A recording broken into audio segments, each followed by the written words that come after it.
खे सब परख कारण रब लख मता मागर मटिए कारण रब लख अदा करे मतू मौला दा ओ मियां ला तू समूह गंदरी मुँह में बपार तू समूह औ गदरी मुँह में व्यापार मुँह में व्यापार मुँह में व्यापार पसीलिए लगा रमता मांगर मटिए पसीलिए लगार मता मांगर मटिए पसीलिए लगार अल्लाह करीम तू ओ तू मौला ला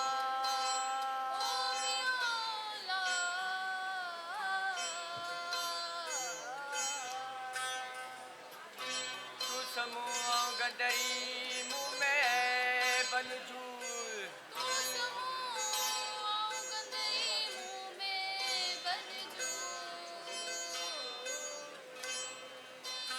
मुँह में बनजूर बसीरान निरूर मता मांगर मटिए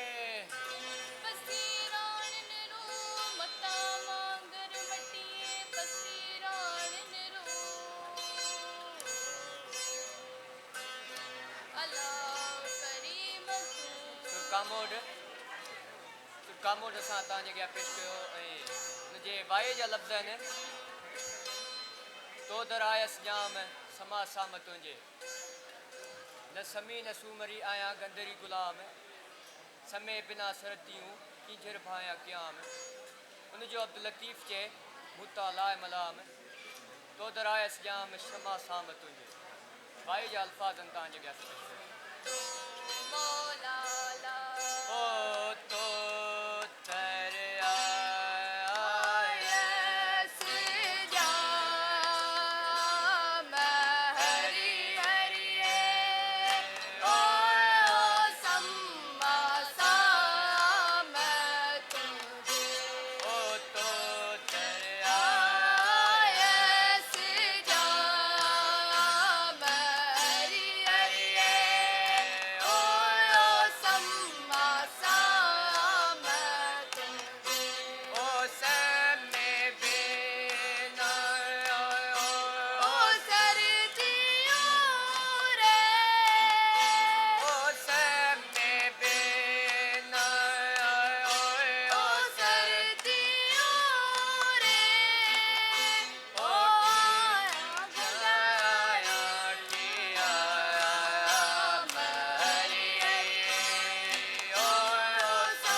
भरपूर ताड़ियूं इन्हनि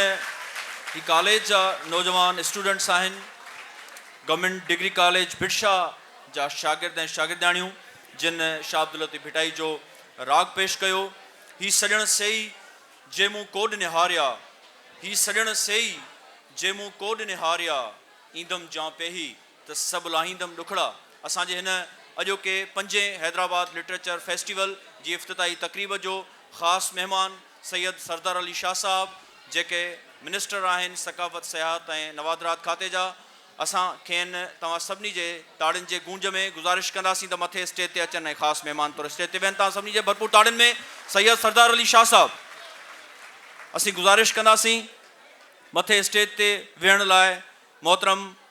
ग़ुलाम अकबर लगारी साहब जन खे जेके सेक्रेटरी सकाफ़त सियाहत ऐं नवादरात आहिनि मथे अचनि ऐं स्टेज ते वेहनि असां गुज़ारिश कंदासीं मोहतरम मोहम्मद अब्बास बलोच साहब जन जेके कमिश्नर हैदराबाद रिवियन आहिनि हू मथे स्टेज ते अचे वेहनि ऐं असीं गुज़ारिश कंदासीं मोहतरम शौकत हुसैन शोरो साहब जन खे जेके सिंधी ॿोली जा नाले वारा कहाणीकार ड्रामा निगार ऐं अॻूणो सिंधाला जी जो डायरेक्टर मोहतरम साईं शौकत अली शोरो साहब भरपूर ताड़ियूं थी वञनि इन्हनि सभिनी मुअज़्ज़िज़ महिमाननि लाइ जेके असांजा हिन अॼोके इनाग्यूरल सेशन जा ख़ासि महिमान आहिनि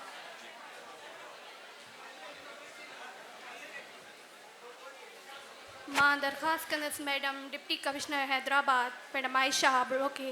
त उहे अचनि प्लीज़ स्टेज ते वेहनि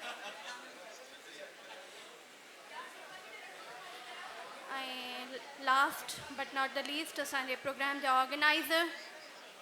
अदा इज़हार सूमरो उन्हनि खे बि मां दरख़्वास्त कंदसि हू बिज़ी लॻनि पिया इलाही कमकारनि में पर हाणे कमकार छॾियो अदा इज़हार सूमरो जे लाइ ताड़ियूं ॾियो हिकिड़ो दफ़ो उन्हनि तमामु घणी महिनत कई आहे ऐं पूरे महीने खां असां उन्हनि सां कॉन्टेक्ट में आहियूं ऐं राति जो 12 बजे बि अगरि हिकिड़ो मैसेज कर न त हू हुनजो रिप्लाए इंस्टेंट ॾींदा आहिनि असांजे हिन फेस्टिवल जो जेको इफ़्तिताही सेशन आहे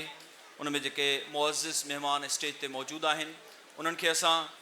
सूखड़ियूं ॾींदासीं उन्हनि जे लाइ तोहफ़ा आहिनि ऐं उहे तोहफ़ा पेश करण लाइ मां गुज़ारिश कंदुसि वकार सूमरो खे त उहे अचनि ऐं मोहतरम सैयद सरदार अली शाह साहब ऐं मोहतरम ग़ुलाम अकबर लगारी साहब जन खे हिन इवेंट जे हवाले सां